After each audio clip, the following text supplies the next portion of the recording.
This is the time of year, we're now sort of at the end of June, and we've had really, really extreme weather, heat waves all over the country, and we've got more coming. Everybody's really worried about grass and, you know, their flowers and stuff, and obviously they're important as well.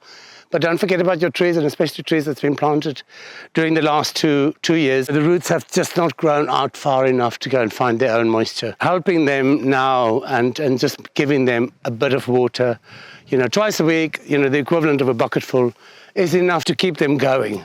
So just think about, you know, the trees, where their roots are and where they, you know, how they grow out and how long they've been in your garden. And if they haven't been there that long, then they will need some help from you. We do a lot of watering during the first summer because that's your most crucial after you planted them, you know, in the last winter, or if you planted them in the summer, obviously.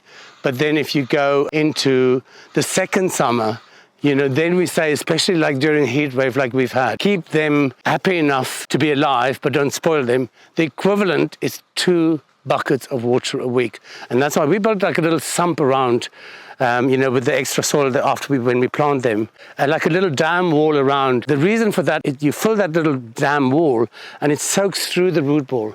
Because if you have a sloping ground and you try and water a tree with no wall to keep the water in, the water will just run away and you'll water the neighbor's garden.